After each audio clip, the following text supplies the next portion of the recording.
the GBMC HealthCare system, and I'm delighted to welcome all of you here today for our system's annual commemoration of the life and wonderful work of Dr. Martin Luther King Jr. Our theme this year is More Than Meets the Eye, which comes as an excerpt from one of Dr. King's most famous works, his I Have a Dream speech.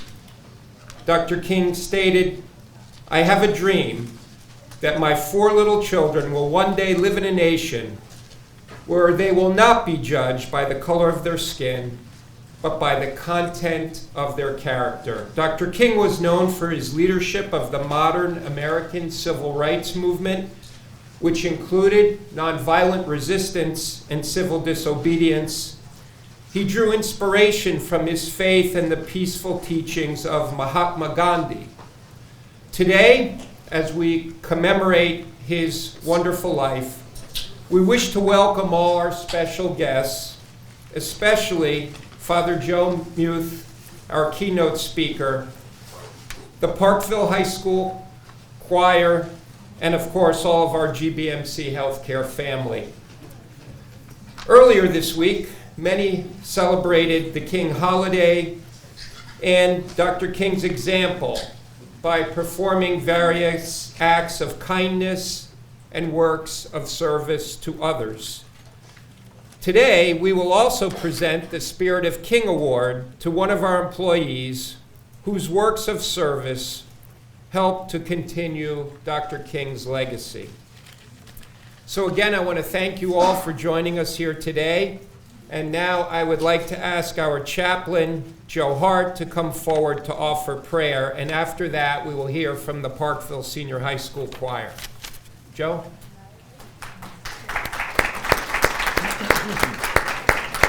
Thank you, John. Again, a warm welcome to everyone today. As our theme is More Than Meets the Eye, now more than ever, I think we all need to keep our eye on the target and the focus of what justice is about. For we live in a time where those advances that have been made over generations now, for some, are being called into question. And so as we gather today, I believe our prayer, our hope, our dream, like Dr. King's, is that while we may experience adversity and question, that our eye must stay on our focus. And so let us pray. Ever-living, creative, and nourishing God, source by which we call you by many names, be here among us, dwell here in the midst of us, as we gather to focus, to gather, to welcome, to be grateful, and to utilize the many gifts you've given to each one of us for the cause of justice as we remember Dr. King's life. Sustain us in all ways that bring us more deeply into your peace. Allow the many gifts that are so abundant within our gathering that we may use our voices for the common good.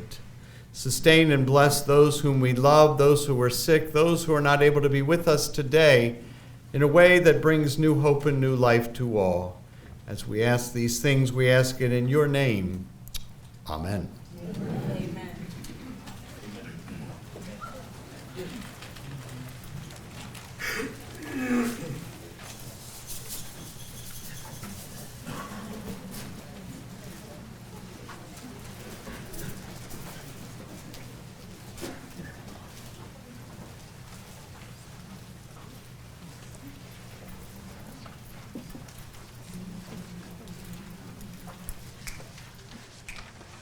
Each child that's born, a morning star rises and sings to the universe who we are. For each child that's born, a morning star rises and sings to the universe who we are. For each child that's born, a morning star rises and sings to the universe who we are. For each child that's born, a morning star rises and sings to the universe who we are. We are our grandmother's prayers, and we are our grandfather's dreams. We are the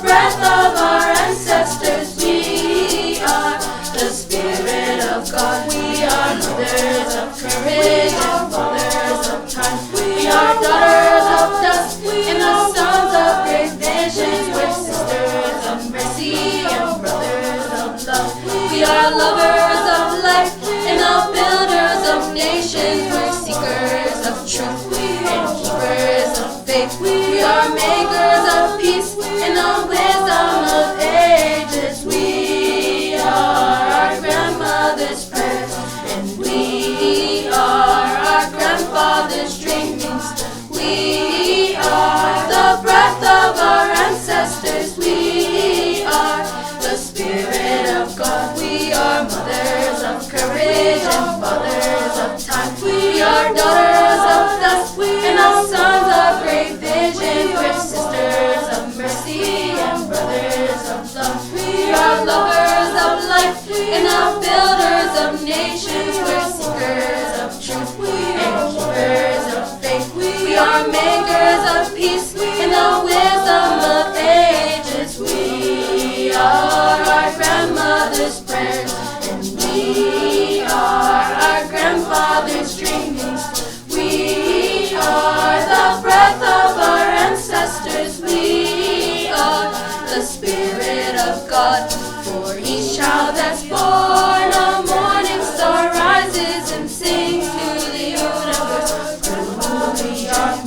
For each child that's born, a morning star rises and sings to the universe who we are. For each child that's born, a morning star rises and sings to the universe who we are. For each child that's born, a morning star rises and sings to the universe who we are. We are.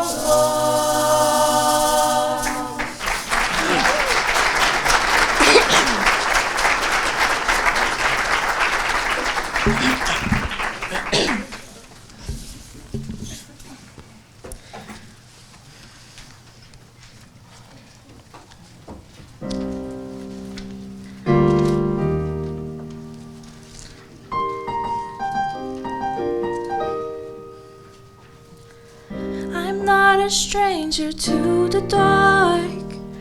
Hide away, they say, 'cause we don't want your broken parts.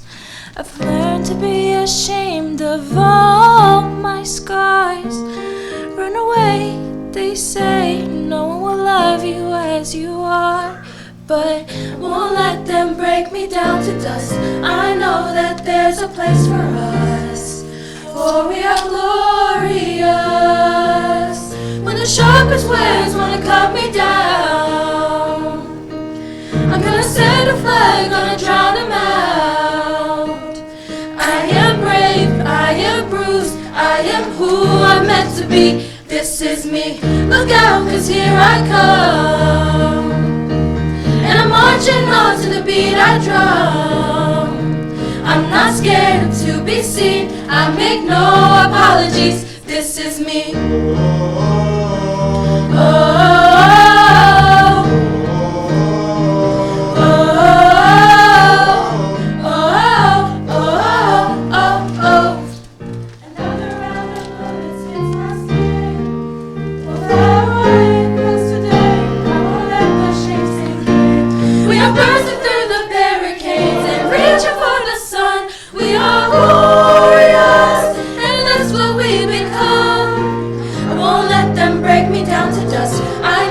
There's a place for us, for we're glorious. When the sharpest words wanna cut me down, I'm gonna set a flag, gonna drown them out. I am brave, I am bruised, I am who I'm meant to be. This is me, look out, 'cause here I come. And I'm marching on to the beat I drum. I'm not scared to be seen, I make no apologies. This is me.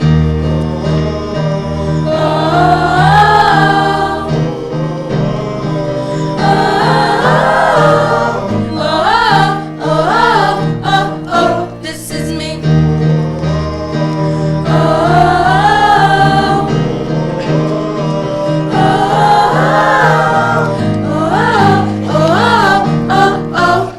When the sharpest words wanna cut me down. Gonna send a flood, gonna drown him out. This is brave, this is Bruce, this is who I'm meant to be, this is me. Look out, 'cause here I come, and I'm marching on to the beat I drum. I'm not scared to be seen, I make no apologies, this is me.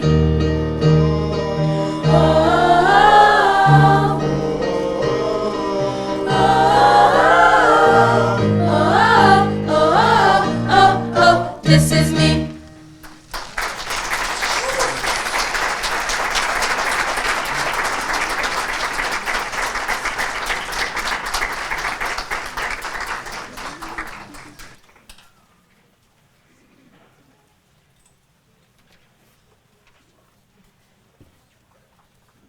Hello, my name is Aaliyah Franks, and I'm the Stroke Program Manager here at GBMC.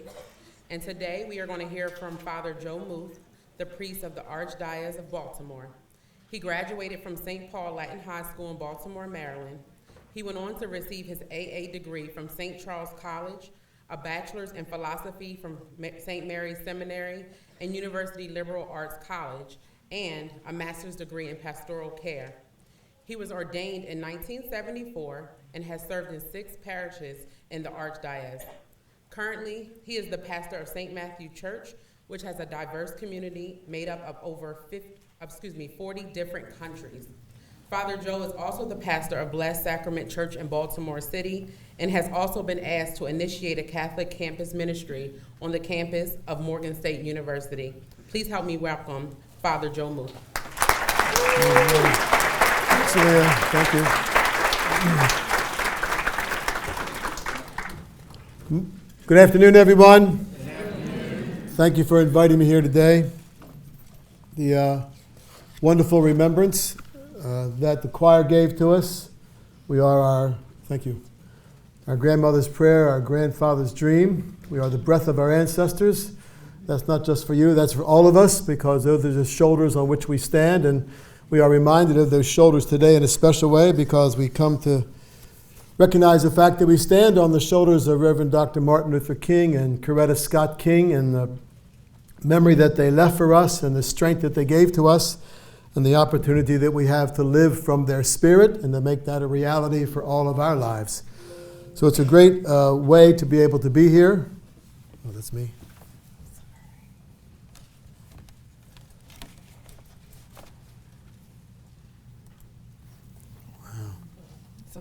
It's okay. So it's a great opportunity for us just to take these few minutes today to give thanks for all the wonder and beauty and mystery and at times misery that Dr. King experienced in order to give us an opportunity for us to see life in a new way through him. So it's an honor to be here today. Of course, it's an honor anytime anybody is asked to speak for Dr. King.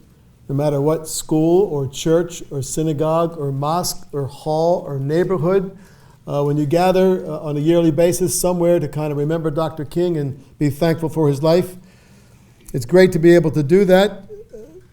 And you just begin to think, so since 1968 when Dr. King was assassinated, how many choirs have sung songs to him? And how many songs have been sung to him? And how many words have been spoken about him? And how many poems have been written about him, and how many movies have been shown about him.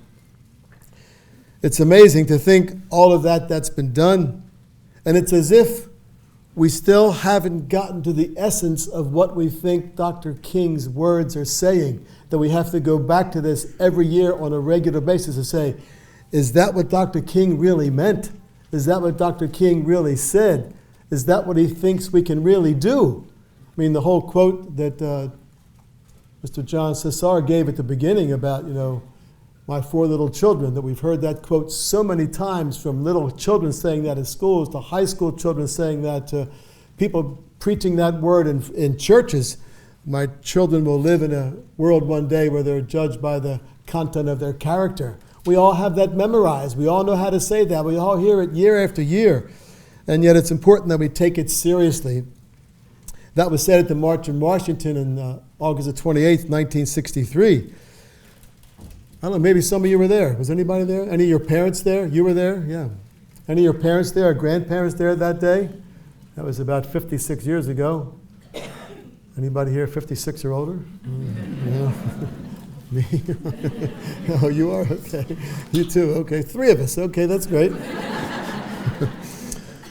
But the opportunity to kind of have those words remembered for us from one generation to the next is so important. The words were simple. The words were clear.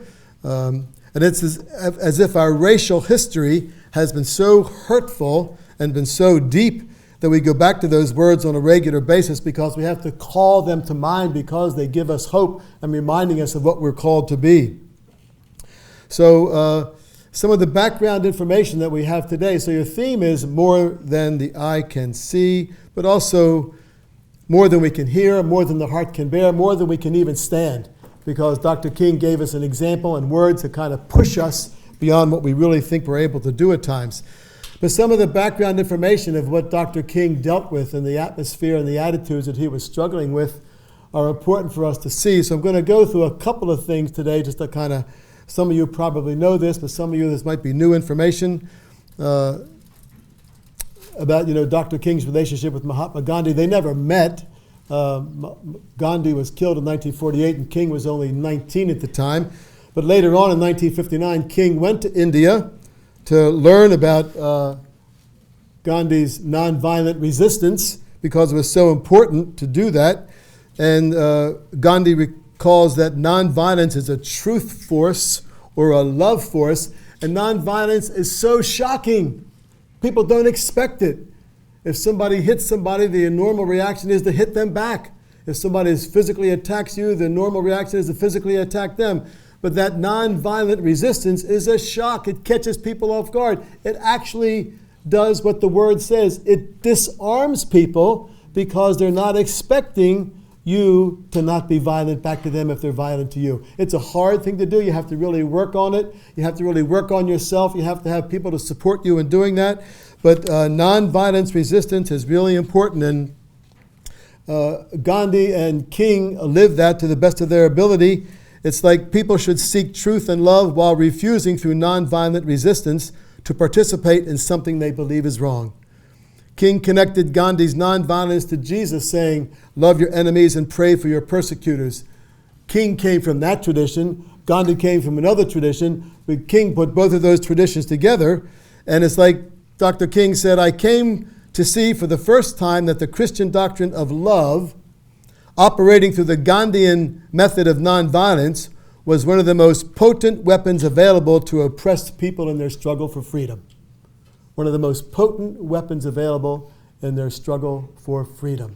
To be able to be nonviolent, to have a moral outrage, a moral courage, a moral internal tenacity, not to give in to the violent outrage that many people would give in to, and be able to stand up because of your own internal strength that you have developed, that you have been taught by your grandparents, your grandmother, your grandfather, who were the dream and the breath and the freshness and the prayer from your ancient history of your ancestors, and those ancestors that we all share in, no matter what country you come from, what religious background you come from, what tradition you come from. Your ancestors, your history, the shoulders on which you stand have given you an internal moral courage that you might not even begun to plumb the source of that yet. It might be an important way for you to kind of think about your history and where you come from and how you got here and how you're called to live out of the history of your family and your ancestors who gave you life. So that Gandhian relationship that King had was really an important thing that he lived. Also, just taking one of the towns in the South, Birmingham, Alabama. So much happened in Birmingham, Alabama in the 50s and 60s. But one of the things you might want to know is the real deep way that racism was into the law of the land. It was embedded into the law of the land. So that in the city code of Birmingham, Alabama, this is one of the city codes of Birmingham, Alabama, chapter 14 of the city code, section 369. It shall be unlawful to conduct a restaurant or other place for the serving of food in the city at which white and colored people are served in the same room, unless such white and colored persons are effectually separated by a solid partition extending from the floor upward to a distance of 7 feet or higher, and unless a separate entrance from the street is provided for each group. That was in the law, so that you could not see each other. The partition kept you separate. The exits kept you separate. The entrances kept you separate, and you sat in separate places. It shall be, chapter 23, section 597. It shall be unlawful for a Negro and a white person to play together or in company with each other in any game of cards or dice or dominoes or checkers. Any person who, being the owner, proprietor, or keeper or superintendent of any tavern, inn, restaurant, or other public house or public place, or the clerk, servant, or employee of such owner, proprietor, keeper, or superintendent, knowingly permits a Negro and a white person to play together or in company with each other at any game of cards, dice, dominoes, or checkers in his house or on premises shall on conviction be punished. This was in the law. So that's why we say, when racism is embedded in a system, it's when it gets embedded in the law, then to undo the system, you just can't say, okay, well, you can all get together now. No, you have to have lawyers and judges and court cases to go to undo the law that was established because these situations were so embedded in the law. And this would go to the situation that you know of Mrs. Rosa Parks. Chapter 51, section 1413 of the City Code of Birmingham. Every owner or operator of any jitney, bus, taxicab in the city shall provide equal but separate accommodations for the white and colored races by dividing separate vehicles or by clearly indicating or designating by visible markers the area to be occupied by each race in any vehicle in which the two races are permitted to be carried, and by confining each race to occupancy of the area of such vehicle set apart for it. So when African American people would get on the bus in Birmingham, Alabama, they'd get on the front of the bus and pay their fare. Then they'd get off. They'd have to walk down the bus and get on the back door to get into the back where they were supposed to be sitting. So these details of the law, this was Birmingham, Alabama, but Montgomery, Alabama, and some of the other cities in the South had these laws. So it would be like all of you coming together to come in this room today, and you walk in this room, and it has a sign saying, okay, white people sit over here, and black people sit over here. And in the middle of this aisle, there's a 7-foot wall, so you couldn't see each other. And then I would have to be straddling both sides so people could see or hear what was going on. I'd have to talk to each group, maybe in a different way, maybe not with the same message, because one message would be too challenging, one message would be too much stirring people up. And so you had to figure out how could you preach a message in that situation. But it would be like if this room was divided in such a way. We've come a long way since some of these regulations, because we don't have rooms like that anymore, or divisions like that, or separations like that anymore. But these ordinances from the General Code of the City of Birmingham from 1944, they were dismissed in 1964, most of them. Most of them were dismissed in 1964. But you know, those kind of events are so much instilled in the law that people just don't forget them and go on about their business, because generations of people lived under those conditions and then had to learn how to let go of those conditions and begin to live again and accept the person who was considered the other, who was not acceptable at some point. So how do you begin to do that emotionally, spiritually, psychologically, in a way that you can find the other person even moving into a friendship, which was really not an acceptable thing. So that was back in the 1940s and 50s and the early 60s in Birmingham. You know, there was a man by the name of Dr. Vernon Johns, who was the pastor of the Dexter Avenue Baptist Church in Montgomery, Alabama. I don't know whether you saw the Vernon Johns story. James Earl Jones played Dr. Vernon Johns, and he plays a powerful image of Dr. Johns.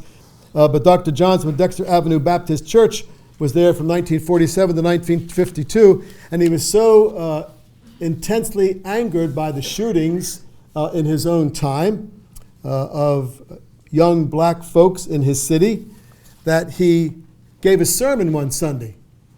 And the sermon was called, this was in May of 1949, the sermon was called, "It's Safe to Murder Negroes." So you know how many people in the churches today, even in our own city, they have a marquee outside and they put up the title of the sermon for this coming week, either on a synagogue or a church. You see what the title is. Well, he put the title of the sermon out on the marquee in front of his church. So as people were coming to church, the police were also coming to his church. And the police stood outside while he preached his sermon. So just a couple of things from that sermon you might want to know. He started out by saying, "I want to remind you what the clearest and simplest of these 10 commandments is, thou shalt not kill. The Birmingham paper says that you have a better chance in 1948 of being murdered in Alabama than anywhere in the U.S. A lot of the people doing the killing are police officers at that time who should know the law as well as anybody.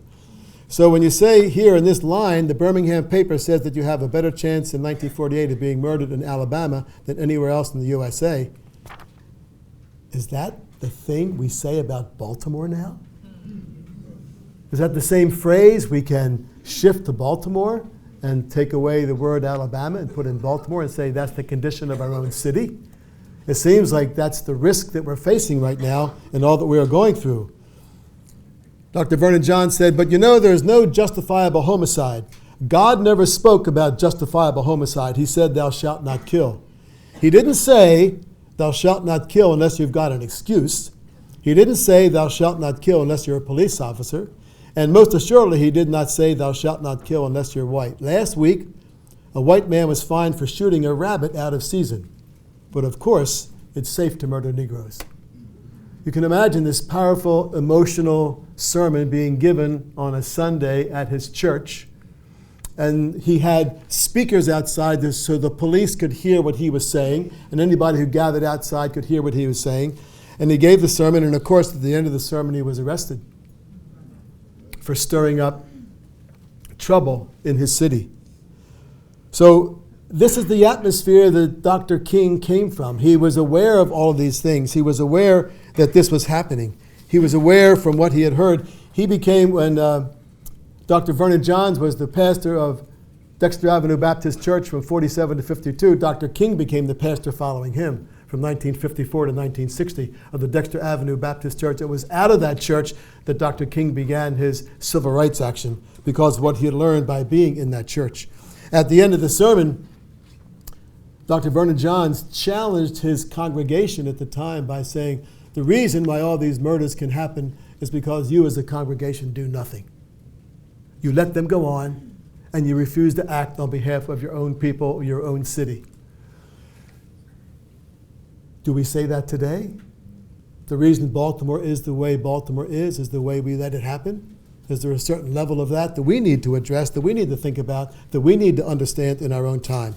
Even though we have people in our town today in different levels of leadership who seem to not be able to know what to do, is there a knowledge amongst us that we know what to do, that we can maybe handle some situation in a different way? There's all kinds of ceasefire weekends we have in our city that might be the beginning of an emotional response from the people of the city to say maybe ceasefire weekends can begin. It's proven that 60% of the shootings and deaths, they're down by 60% on those ceasefire weekends.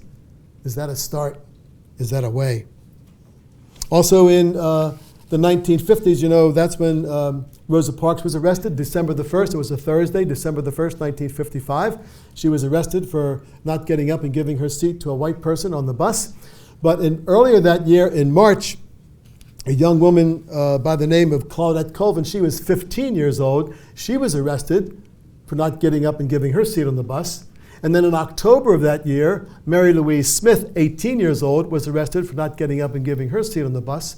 And then when Rosa Parks, 42 years old, was arrested on December the 1st in 1955, that began to be a groundswell of storytelling throughout Montgomery because many people had been harassed by bus drivers and been put down by bus drivers, and they had kept them stories to themselves and their family members. But now, once this happened to Rosa Parks, she was such a well-respected, well-known woman, the stories began to be told. That happened to me. That happened to my mother. That happened to my father. That happened to my brother or sister. And the stories began to be told all around the city so that a woman by the name of Joanne Gibson Robinson, There's a book, by the way, if you want to read it, it's really worthwhile. The Montgomery Bus Boycott and the Women Who Started It. Joanne Gibson Robinson was the starter of this, so she taught at a local school, local university.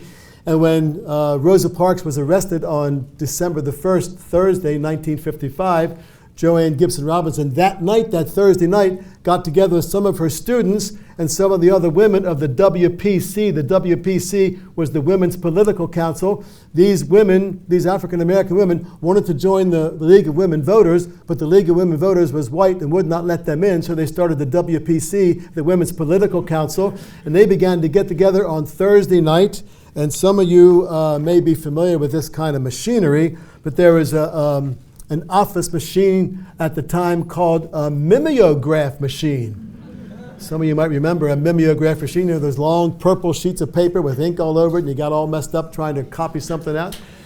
Well, she had a mimeograph machine.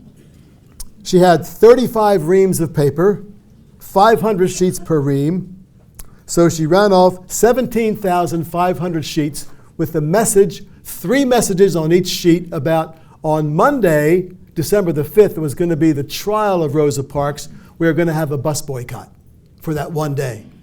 So she ran off 52,000 leaflets to be given out, and she and her students and other friends of hers gave them out to pubs and bars and restaurants and movie theaters and houses. Now remember, this was walking down the street, handing out leaflets to people. This was not Facebook. This was not email. This was not electronic media, social media. This was in your face, on the street, foot walking, handing out leaflets on your own, handing out 52,500 leaflets in 3 days to call this bus boycott on one day, December the 5th, Monday, 1955. And she also organized all the cab companies to charge a very cheap rate for people who were going to work that day, wouldn't have to pay the full fare. And she organized 200 private drivers, like you and I, with our own cars, to be going to work that day to pick up people on their way to work and take them to their jobs. 3 days she organized the whole city of Montgomery with her and the Women's Political Council so that on Monday, when the trial for Rosa Parks started, there would be no African-American people catching a bus. Monday, that happened. Nobody got on the bus and everybody got to work. They had plenty of rides and assistance along the way. Monday night, there was a meeting at the Holt Street Baptist Church in Montgomery, Alabama. 6,000 African-American people came to the meeting. They had speakers outside. They had cars down the street. They had police all over the place trying to make sure that the thing would be safe. They had 6,000 people. At that point, that's when the pastors began to get involved. The pastors hadn't been that much involved at this point. The women were running these 3 or 4 days of organization. The pastors came that night and they asked everybody, they said, well, you had 1 day of a successful boycott. Do you want to keep this going? Everybody started screaming, yes, yes, yes. They kept the boycott going the next day and for 381 days. That same thing with cab drivers and private drivers and people walking and people helping each other out. And Dr. King then was made the head of the MIA, the Montgomery Improvement Association, which was established that night, where the pastors got together and then began to negotiate with the leaders of the city to be able to say, we got to end this boycott. Took them 381 days because the law was so embedded, the racism was so embedded in the law, they couldn't just say, okay, you can get back on the bus now with anybody you want. No, you couldn't, because it was against the law to do that. And so they had to really steeply look at the law and argue back and forth. Can we let this part of the law go? Can we let this part of the law go? Do we let this part of the law stand? Do we let this part of the law stand? And they argued back and forth for 381 days until the boycott was ended. Reporters, newspaper reporters, were impressed that there was so much discipline among the Negroes which the whites were not aware of. That's the kind of reporting they had in the newspaper of those days. And when the boycott was over, it took all that legal wrangling for months and months and months to get to the end of the boycott. That nonviolent resistance is what that was all about. That nonviolent resistance is what that was all about. It was really a remarkable, remarkable event that took place. And of course, you know, Dr. King was also influenced by the events that happened around him. 1963 was a very volatile year. You might have know this from your social studies course or just from your own reading or from your own history. The year 1963, how do we survive that as a nation? April 16th, 1963, that's when Dr. King was arrested for protesting and standing up for the black community, and he was sent to jail, and that's where he wrote his letter from a Birmingham jail, challenging not only black leaders, but also white leaders and white pastors to kind of come to understand what was happening in his city, April 16th, 1963. June the 12th, 1963, that was the murder of Medgar Evers.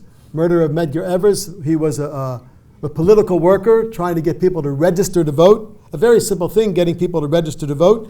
And if you ever went to Jackson, Mississippi to see Medgar Evers' house, the front of his house, they moved their windows up 2 feet, and Medgar Evers and his wife and kids slept on mattresses on the floor because they knew they were targets and they're afraid somebody was going to shoot in the window and kill them. So they raised up the windows 2 feet and they slept on the floor in mattresses so they would be safe and protected. Every night, not just once in a while. And then they had special directions when they would come home in the car, in their carport. They would not get out of the side of the car facing outside. They would get out of the side of the car facing close to the house so they could run from the car to the house and not be shot on the way into their own home. Medgar Evers was assassinated June the 12th, 1963. August 28th, 1963, as we already said, was the March on Washington. And then in 1963, September 15th, was the bombing of the 16th Street Baptist Church in Birmingham, Alabama, where 4 little girls were killed.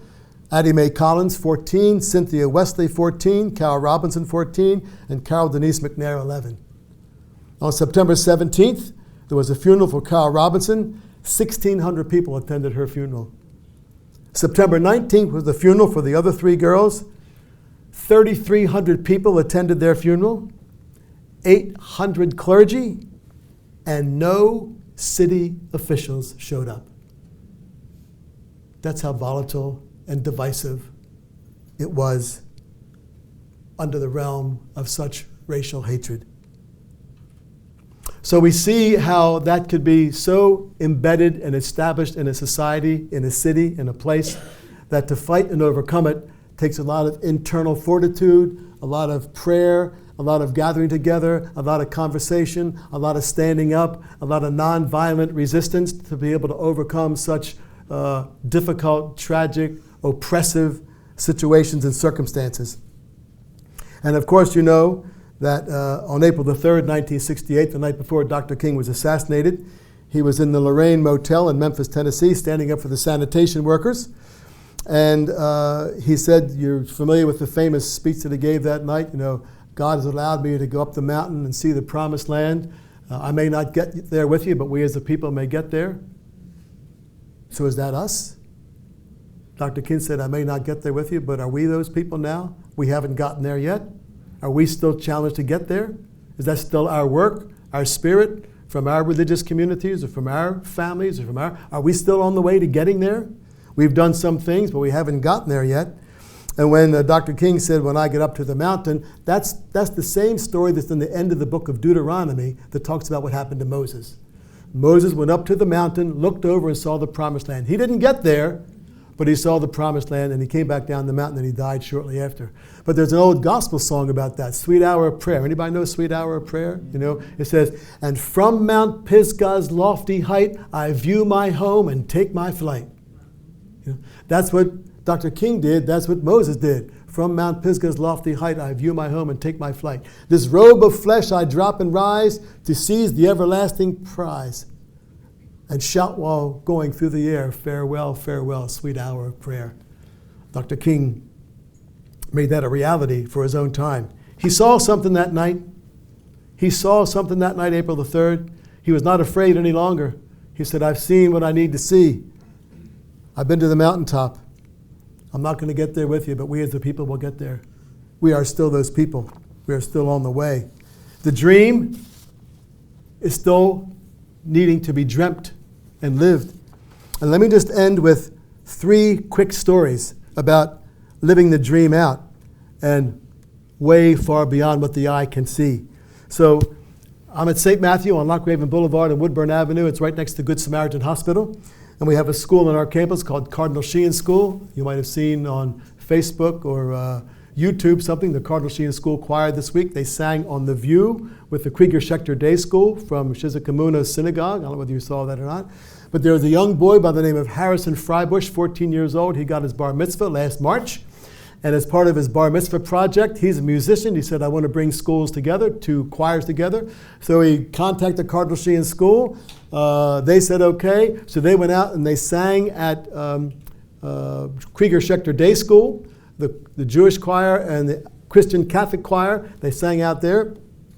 And the word got out that they wanted to be singing even more. So Whoopi Goldberg, of all people, called them up and said, come up to The View. And they sang on The View last Monday morning, the Jewish school and the Christian Catholic school. They sang and reached out and touched somebody's hand. And they sang the Beatles song, Imagine There's No Heaven, along with Billy Porter. When reporters a couple of months ago asked one Jewish boy and one African-American boy from Cardinal Sheehan what this meant to them, they said, this is world peace. When you bring, the African-American boy said, when you bring a white Jewish school and a black Catholic school together and they sing because of the passion of their music, and it doesn't matter what their skin color is or their religion is or their background is, but they just love music and sing together, they said that's world peace. And we hope the world can capture this. We hope the world can see this. We hope the world can learn something from this. 14-year-old children teaching us how we're called to be able to be something more than what we think we can be. One story. The second story, in West Baltimore, there's the Baltimore Islamic Society. They have a school there called the Al-Raqma School.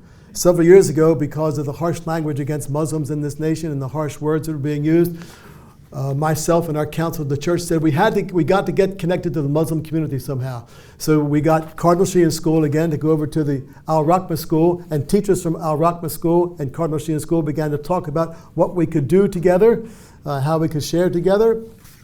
So the children from Al-Raqma School came to Cardinal Sheehan one day and did an art project. Both schools had their art teacher put a big picture together of an outline of a peace dove with sun rays coming off it, and the Muslim kids painted this one, the Catholic kids painted this one, and they designed the rays coming off the bird in different colors, and then they exchanged each other's pictures. Now each of those pictures hangs in one of those schools, because they say we need to come together to make that happen. And then the following time they got together was because Cardinal Sheehan School went over to Al-Raqma School, and they made sandwiches to take down to Beans and Bread Soup Kitchen. And then inside each sandwich, each of the kids put a little note saying, we're praying for you. We hope you have a good day. We made these sandwiches with love. Please eat them with love. So the children from the Christian Catholic school and the Muslim school have worked together in that way. And the last story is this, that we as a church got together with another mosque called the Ahmadiyya Mosque on Pulaski Highway, and we've gotten to visit them from time to time, and they've come to visit us. So much so that when there were the shootings in New Zealand, of the mosque in New Zealand, that following Sunday I got up and I said, fear has no distance and it can travel across lands. I said, we've got to go to the mosque this Friday and let them know we stand in solidarity with them. That following Friday, 40 people from about 4 different churches went to the mosque to spend 1 hour in their 1 o'clock prayer time with them. It was amazing. About 3 months later, there was a shooting at Catholic churches in Sri Lanka. That following Sunday, 20 people from the mosque showed up at St. Matthew. Can we go to Mass with you today? They said, we know nothing about your Mass, but we felt like we need to be in solidarity with you because a Catholic church in Sri Lanka was shot up. We said, yeah. So they came and sat with us at Mass one Sunday. Those kind of events, that's taking the dream of Dr. King and taking it to another level and being able to make it real. Mixing of races and cultures and religions and backgrounds and challenges and changes. So we don't get so caught up in our own little world, but we see there is a world beyond our world that hasn't been created yet. But if we see young people being able to create a world because of the results of the prayer of their grandmothers and the dream of their grandfathers and the breath of their ancestors, then we can take that because that's all a part of us. And we can make that a reality. The dream was born, but has not yet been completed. That's up to you and me. That is why we honor and remember today more than the eye can see. We call to mind what was done and what is now ours to do. It's all about reconciliation, stepping out of our comfort zone. And if we're going to get there, brothers and sisters, we've got to figure out a way to walk together. Thank you very much.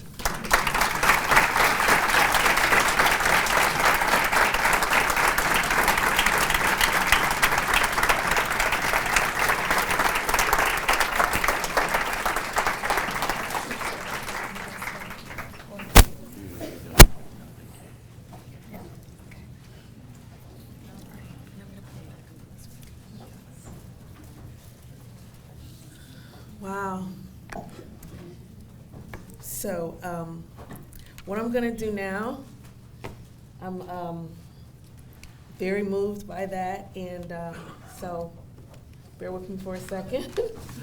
But it's my pleasure right now to present the Spirit of King Award to a worthy recipient. We did receive 9 nominations, and they were so they were really inspiring to hear the work that some of our GBMC family are doing in the community. And we know there's more than 9 people that are doing this kind of work, but this is what we got for our submissions, and it was really difficult to choose one person because we have people who are mentoring other people, mentoring young girls or youth, or collecting donations of clothing and food, or giving things to delivering items to homeless people or people less fortunate.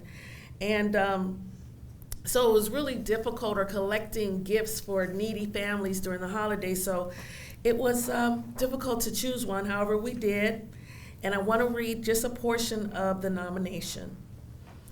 So this year's award winner started a foundation. And the mission of this foundation is to help families of children with medically complex epilepsy create and preserve memories that will last beyond a lifetime. To help siblings spend time with each other and just be kids. For parents to reconnect and leave behind the stress and pressure that everyday life brings when caring for a child with disabilities and complex medical needs. The foundation will strive to provide these families who face financial difficulty with a 1-week vacation to preserve their family tradition or to start a new tradition. And this is just part of their personal testimony. Shortly before Caroline was born, my husband had lost his job. I was working full-time and often picking up overtime to make ends meet. It was about halfway through the year when I realized we weren't going to have enough money to go on our family vacation to the beach. But I was determined we would go and spend time together as a family in a happy place. So free of work, hustle and bustle of doctor's appointments, so we could just be us.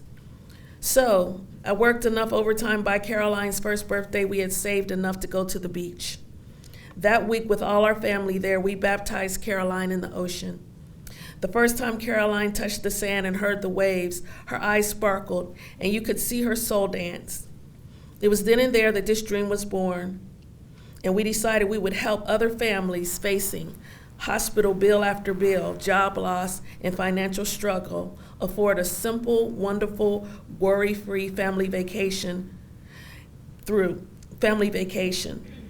So that is how the foundation, Love Caroline Foundation, was born.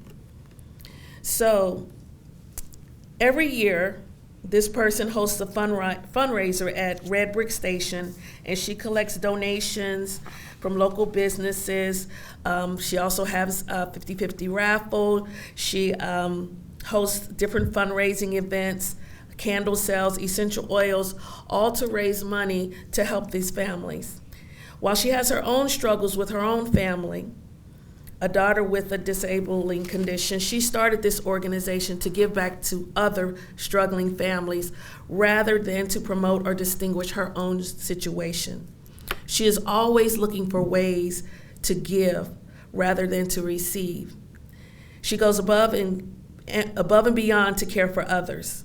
And the person that nominated her said, I would like to see her be recognized for once. She doesn't like to receive special treatment or recognition for anything she does. She prefers for others to shine.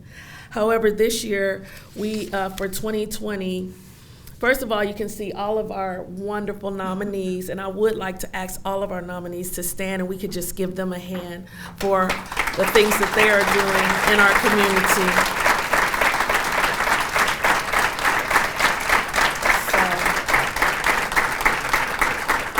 But this year, the 2020 Spirit of King Award goes to Megan Shackelford, and I would like to ask her to come forward at this time.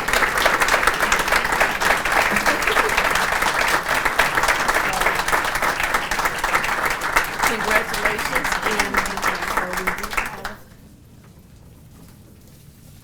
and an award for you. Oh, wow.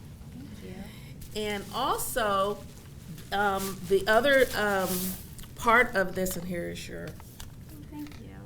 certificate. The other part of this is that the Love Caroline Foundation will receive $500, a $500 donation.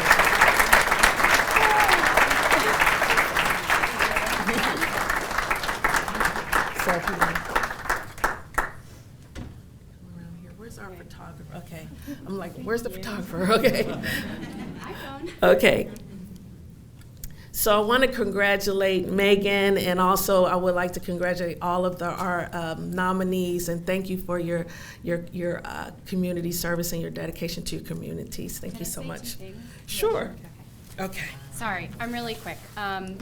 First, I'm humbled by the nomination, but also the recognition. Second, as I think about Dr. King, one of his quotes that maybe you know or don't know, "You can only see the stars in the darkness," is kind of how this was all born. So sometimes when you're walking through adversity or struggle, that's when you actually see the beauty of where you're meant to be. I think that Dr. King is a fabulous example of seeing people as they are, not by diagnosis, not by abnormality, not by color, but simply by being exactly who you are. And so not only does my foundation exemplify this, but I think GBMC, just in the recognition of the day and the person. So thank you all for this. I'm without any more words, so thank you.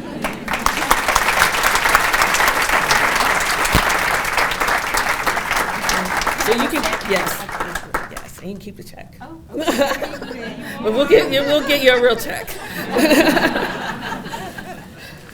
So, with that being said, I would like to ask the choir to come back up, and they're going to close us out.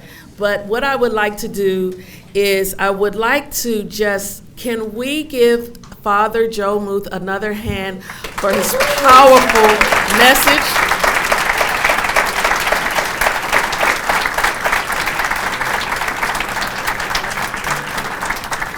And his challenge to us.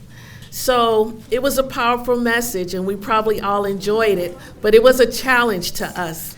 And so I would like to see us go away from here taking on that challenge to do something, to stand up, to make things better. Also, I want to just thank Parkville High School already for what they did today. Already, we have enjoyed your music.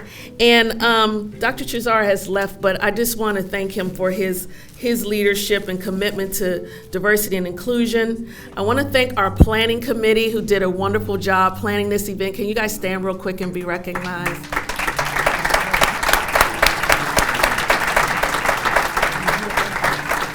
And just everyone who had anything to do with this program, marketing, media, just all of the pieces that we had to put together. And at this time, Parkville High School Choir is going to close us out with Lift Every Voice and Sing. And what I'm going to ask us to do is stand and join hands. And if you know this song, please feel definitely free to sing along.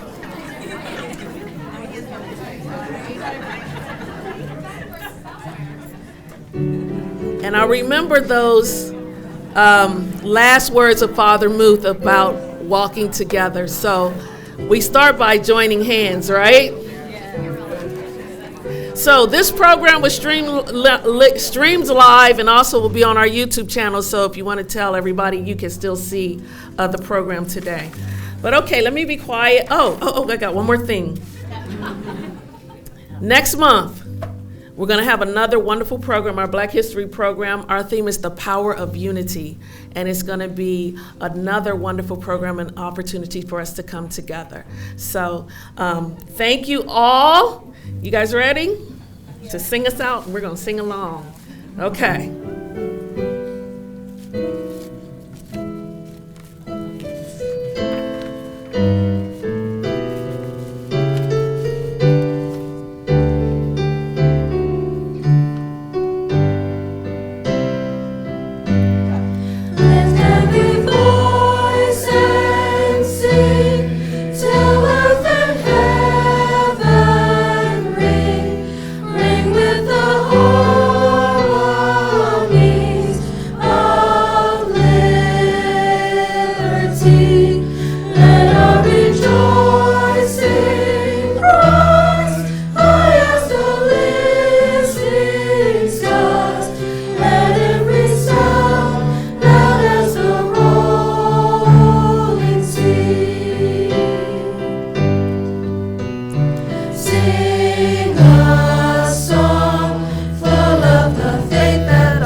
Everybody. Thank you so much.